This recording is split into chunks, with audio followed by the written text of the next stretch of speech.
Pessoal, a CPMI tá a todo vapor, tá pegando fogo. Hoje teve muita coisa importante, teve vitória da oposição, teve acordo, teve briga também. O Nicolas Ferreira e a Duda Salabert, que é esses da foto que você tá vendo, chegaram a trocar empurrões dentro da CPMI, teve um motivo. Enfim, a Jandira Fegali, que é deputada do PCdoB, do Partido Comunista do Brasil, proferiu ofensas contra o Arthur Maia, que é o presidente da comissão. Teve muita coisa. E eu vou explicar para vocês tudo que aconteceu na CPMI hoje. Teve convocação, teve uma coisa que a gente vem dizendo aqui, dando orientação jurídica para vocês há muito tempo. Alguns parlamentares resolveram fazer uma pauta muito importante em relação ao Coronel Naime. Enfim, esse editorial aqui vale a pena você ficar até o final. Vamos lá, vocês devem estar se perguntando por que eu não estou aparecendo, né? Enfim, não é todo dia que é santo, é assim que a gente brinca por aqui. Hoje deu um vazamento aqui e o meu escritório está inabitável, então tive que pegar o computadorzinho, correr para achar um lugar aqui e hoje não tem imagem minha. Fica até mais bonito o vídeo quando eu não apareço. Então, hoje é só a imagem mesmo, tá bom, pessoal? Mas o importante é o conteúdo que a gente vai trazer para vocês. Lembrando, não esquece de curtir, isso é importante para mim, de compartilhar, de mandar para mais pessoas. Bora começar com a matéria agora para vocês. Pessoal, esses dois aqui, vocês já estão enjoados de conhecer, né? Que é o Nicolas Ferreira, o deputado mais bem votado do Brasil. A outra é a deputada Duda Salabert. Ela, que é uma mulher trans, e os dois já têm embates, não é de agora. Ou seja, é um caso antigo, digamos assim, uma briga antiga.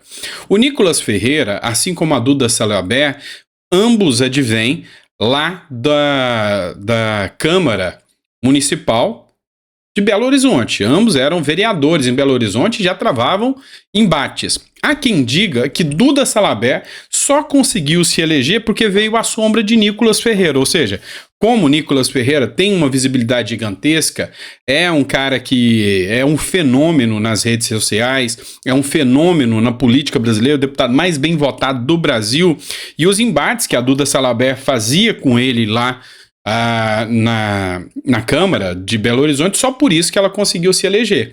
E a briga entre eles é pesada mesmo, porque os dois não se dão bem, se estranham muito. E aí, eu trago para vocês aqui essa matéria da Jovem Pan. Então, lembrando a vocês que eu sempre cito a fonte, a Duda Salabert e Nicolas Ferreira trocam empurrões após discussão na CPMI. Tumulto teve início após governistas acusarem o presidente da comissão, Arthur Maia, que é o do União Brasil, de romper acordo para aprovação de requerimentos. O que aconteceu? Lá na comissão, eles têm os chamados acordos de blocos, ou seja, votação de blocos. Lembra que eu falei para vocês que o requerimento da viagem do Lula, assim como também a convocação do G. Dias, se deu porque ela estava dentro de blocos e aí a oposição não leu e acabou tendo essas derrotas. A base do governo não leu e acabou tendo essas derrotas. A oposição, ou seja, os apoiadores do Bolsonaro colocaram esses documentos lá dentro e como eles não leram, acabaram sendo aprovados. E agora teve uma reunião e nessa reunião buscaram fazer acordos. Nesses acordos foram incluídas algumas pautas em blocos. Aí a Jandira Fegali, que é do PCdoB, do Partido Comunista do Brasil, ela ficou muito exaltada e ela começou a bater boca com o Nicolas Ferreira. Por quê? Porque ela começou a acusar o presidente da comissão, o Arthur Maia. Porque o Arthur Maia, já na comissão de ontem, já se viu que ele começou a romper com o governo, ou seja, ele colocou uma visão bem imparcial do caso. Então, segundo informações publicadas na Jovem Pan, essa que é a Jandira Fegali, ela ficou muito brava, porque o Arthur Maia vem colocando conteúdos que não são favoráveis ao governo, tanto é que ele mandou o Flávio Dino juntar as imagens, isso incomodou muito o governo, e por causa disso a briga começou. E aí o Nicolas Ferreira foi defender o Arthur Maia, a Jandira Fegali ofendeu o Nicolas Ferreira, e aí a Duda Salabert foi defender a Jandira Fegali, e aí virou o Deus nos acuda, que está sendo noticiado aí em todas as mídias aí, toda a imprensa está publicando aí. Outro caso que aconteceu e a gente precisa citar, a fonte é a Revista Oeste, foram duas convocações que realmente deram o que falar, tá, pessoal? E essas duas convocações foram realmente duas vitórias em relação à CPMI do dia 8 de janeiro. Uma delas é uma vitória para a oposição, que é a convocação do fotógrafo da Reuters. Você deve lembrar do caso do fotógrafo da Reuters. Lembra da imagem que o fotógrafo estava aqui no meio, tá vendo? Com a câmera na mão, e o cara fez toda uma cena para poder chegar lá e quebrar a porta. E aí, aqui, dá-se a entender que esses ataques foram até um tanto quanto antes da invasão, o que reforça a ideia aqui de que houve uma premeditação dessas invasões por parte da oposição. Então a oposição conseguiu a vitória de convocar o repórter da Reuters, tá? E além do repórter da Reuters, também foi convocada o hacker da Vaza Jato. Eu tô falando do Walter Delgatti. Depois que saiu aquelas informações sobre a questão da Carla Zambelli, ele entrou na mira, porque a base do governo quer fazer com que ele chegue até o Bolsonaro. E aí, uma informação de que o Bolsonaro teria perguntado se as urnas eletrônicas eram fraudadas ou não, que foi confirmado pela Zambelli. Mas a Zambelli falou que o Bolsonaro só perguntou isso porque ele queria realmente confirmar se as urnas eram ou não seguras. E aí, por causa disso, a oposição chamou o fotógrafo da Reuters aí, além do fotógrafo da Reuters, o hacker da Vaza Jato também foi convocado. Então, a matéria da Revista Oeste diz o seguinte: a aprovação se deu em virtude de um acordo entre a base governista e a oposição. A base governista queria o hacker da Lava Jato, a oposição queria o fotógrafo da Reuters, tá bom? Então, esse aqui é o fotógrafo que estava lá, e esse é o hacker da Lava Jato, que cada vez mais complica a situação da Carla Zambelli, viu? Eu vou ser honesto para vocês que eu tive analisando os bastidores do Congresso.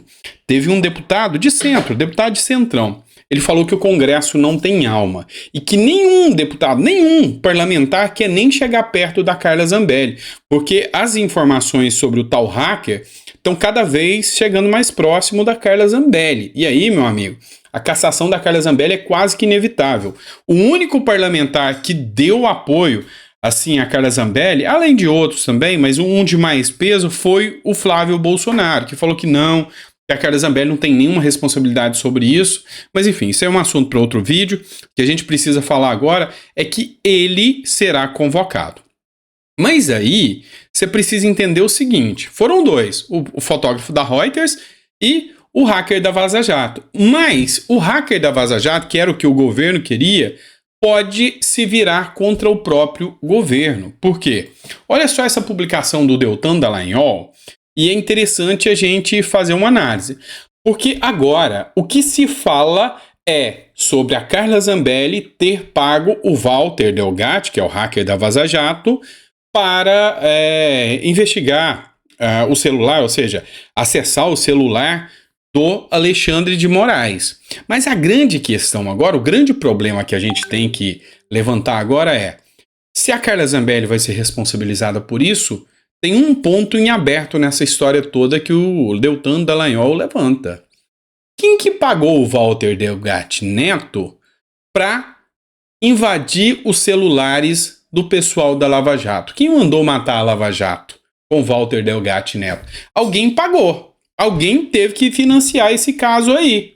E até agora ninguém descobriu. E não tem nenhum interesse das autoridades em descobrir. Só que vamos lembrar de uma coisa.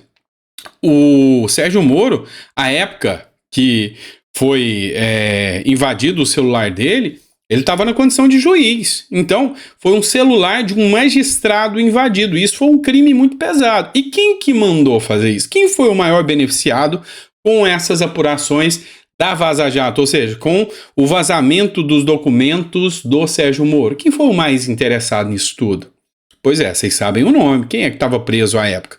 É o Lula. E aí, aqui o Deltan Dallagnol tenta jogar isso aqui em relação ao Lula ou alguém ligado à oposição para derrubar a Lava Jato. E assim, tem muita coisa além, porque tinham muitos corruptos que queriam ver a a Lava Jato no chão. E aí o Deltan escreve o seguinte: Walter Delgatti Neto foi o hacker responsável pela invasão dos celulares de autoridades e divulgação para a imprensa, gerando a Vaza Jato.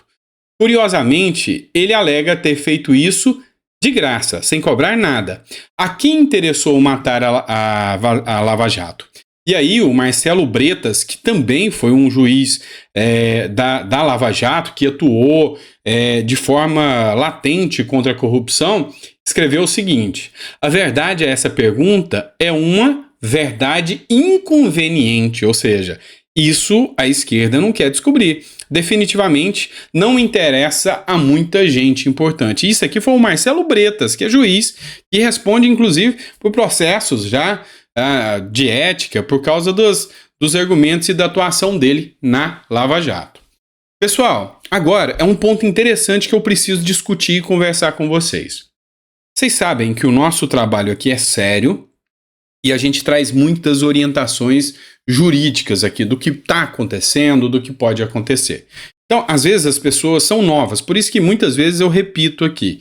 Eu sou advogado, sou jurista, eu sou filósofo político, sou formado em filosofia, além da formação do MBA em economia que eu estou cursando, além do mestrado na Universidade de Miami em comércio internacional. Então é por isso que eu dou palpites na área de economia, de filosofia e de direito aqui. Mas muitas vezes a gente passa orientação para os deputados através dos vídeos, seja para apresentar projetos de lei, entre outras coisas. Uma coisa que eu falei foi sobre o Coronel Naime. Eu disse a vocês que a CPI, e principalmente a oposição, ela foi falha por não ter feito um pedido imediato de soltura do Coronel Naime, o que foi uma vergonha por parte da CPMI e de tantos deputados que têm assessores muito bem pagos, e aqui eu estou falando da oposição, todos, não tiro nenhum, não tinham feito nada em relação ao Coronel Naime. E o Coronel Naime, a situação dele está deplorável. E quem assistiu a CPMI e o depoimento do Coronel Naime, pessoal, não tem nem o que falar, o cara é inocente. Era visível que o homem não tinha responsabilidade. Isso até a Soraya Tronic, que hoje está na base do governo, admitiu. Admitiu, mas não fizeram nada. Só que agora, depois de eu ter falado que deveriam ter feito, inclusive, um habeas corpus por parte da CPMI, haja vista que a situação dele, olha só o que o Correio Brasiliense fala. Coronel Naime foi encontrado desacordado em cela, levado ao hospital, já perdeu 14 quilos, está com uma situação de saúde totalmente debilitada. Agora, já se passaram mais de 2 meses, tá? Do depoimento do Naime. Ele ainda continua preso e perdendo peso e sendo humilhado. Isso é um crime o que está acontecendo com o Coronel Naime. Aí, enfim, o Felipe Barros, oficial, fez hoje uma publicação que me encheu de orgulho. Enfim, o teatro dos parlamentares governistas na CPMI de 8 de janeiro dizem que querem investigar, mas sempre foram contra a CPMI. E aqui ele fala sobre a convocação do fotógrafo da Reuters, mas fala sobre o Coronel Naime. Dá uma olhadinha. Senhor presidente, logo de início já digo que vou dividir o meu tempo com o deputado André, porque eu tenho apenas um rápido informe para fazer. Nós, da oposição, protocolamos agora, neste momento, nessa comissão, um requerimento para que seja votado e aprovado, esperamos nós, de pedido de soltura do Coronel Naime. É o requerimento 1529 de 2023. Enfim, faz-se justiça. Eu venho falando isso aqui no canal há muitos dias que esse requerimento deveria ter sido colocado. E aí eu reitero a vocês, mesmo o pessoal da esquerda tem que ter uma noção de justiça. Será que eles vão dormir à noite sabendo que uma pessoa está presa injustamente depois de ter demonstrado cabalmente que não tinha nenhuma responsabilidade, que não se omitiu? Se o Coronel Naime se omitiu, o que sobra? Por exemplo, para o Gonçalves Dias, que está solto ainda. Isso a gente vem alertando há muito tempo. Então, parabéns ao Felipe Barros, que apresentou esse requerimento. Fez muito bem, muita coisa foi discutida, votada. Tiveram férias, passearam e o Coronel Naime continuou lá. Mas agora estão fazendo o que é certo. Agora a gente vai torcer e pressionem para que todos os deputados votem logo esse requerimento para pedido de libertação do Coronel Naime. E por que nós fizemos esse requerimento? Porque todas as investigações que nós fizemos e todas as provas que nós estamos colhendo até agora não mostram nenhum indicativo para que ele ainda permaneça preso. Pelo contrário, senhor presidente, o Coronel Klepter, que foi o responsável por deixar os policiais do Distrito Federal dentro de suas casas no dia 8... Vamos lembrar isso aqui. Foi o deputado Ramagem que pressionou sobre a questão do Coronel Klepter. O Coronel Klepter, ele era quem era o responsável por designar que as tropas agissem. E ele deixou as tropas... não deixou as tropas de prontidão, deixou de alerta. Tem uma diferença. Deixar de prontidão, eles ficam prontos e preparados dentro do batalhão. Deixar de alerta, eles ficam nas suas casas. E quando convocado, eles trocam de roupa, se deslocam, vão até o batalhão para poder pegar seu armamento, para poder se preparar para depois ir para a ação. A diferença chega a 3 horas entre um caso e outro. E foi esse Coronel Klepter que determinou que eles ficassem de aviso, ou seja, foi ele que empacou as ações. E aí, como diz o Ramagem, o Coronel Klepter, por ter agido dessa maneira, ele não foi punido, não foi preso por omissão, nem nada nesse sentido. Ele foi promovido. E adivinha por quem? Pelo Capelli. Quem é o Capelli?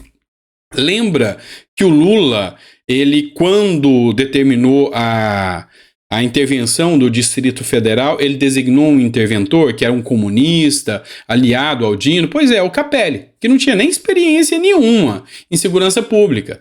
Ele designou o Capelli e o Capelli foi quem promoveu o Coronel Klepter. Ou seja, tem coisa estranha nessa história. E aí é onde o Felipe Barros fala que quem deveria, se fosse o caso, estar preso era o Klepter, que foi promovido. E não o Naime, que estava de férias e saiu das suas férias e apanhou. Apanhou lá no dia das invasões. Agiu. Tem filmagem dele agindo. Ele não estava omisso. Isso é uma vergonha o que está acontecendo com ele. Isso que é completamente atípico, nós ouvimos isso aqui dentro da CPMI. O Coronel Klepter foi promovido. Então o responsável por deixar os policiais dentro de suas casas, Laura, ele foi depois promovido pelo Capelli, que foi o interventor da segurança pública aqui do Distrito Federal. E é curioso nós percebermos que aqueles que dizem que são favoráveis à investigação são completamente contra. Eu achei completamente indelicado, senhor presidente, a deputada Jandira vir aqui expor publicamente os termos das nossas conversas da reunião lá de baixo. Olha só, pessoal, isso aqui que ele está citando da Jandira é especificamente sobre essa briga aqui do Nicolas e da Duda Salabert que eu falei para vocês, tá? Toda a briga começou por causa da Jandira Fegali, que teve um acordo, foi lá e discutiu, chegou e começou a causar o tumulto, inclusive ofendendo o Arthur Maia, e foi por causa disso que toda essa briga começou. Então, é isso aqui que o Felipe Barros está citando.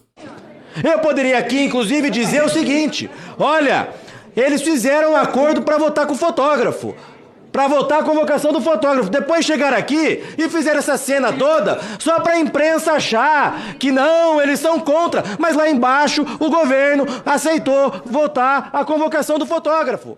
E que aqui em cima só foi jogo de cena. Todo mundo sabe disso. Então, é muito indelicado da parte da deputada Jandira ficar expondo as conversas que nós temos nas reuniões privadas. Eu encerro aqui e passo para o deputado André. E aí, o que ele fala aqui, o que ele expõe aqui, o caso da Jandira Fegali, é justamente para defender o Nicolas Ferreira, que foi defender o Arthur Maia e acabou entrando aí numa discussão mais acalorada com a Duda Salabert. Tá? As filmagens não foram mostradas, foi só a matéria que eu trouxe para vocês para discutir. Agora, saindo um pouco da CPMI, tem um outro ponto que a gente precisa discutir muito também. Hoje foi dia do advogado de Lula, Cristiano Zanin, se tornar ministro do Supremo Tribunal Federal. E aí foi uma sessão rápida, foi uma sessão solene, onde ele assume a vaga. É importante a gente lembrar que, apesar dele assumir a vaga, processos importantes e muito caros ao Lula, inclusive, que podem trazer responsabilidade ao Bolsonaro, vão para a mão do Zanin.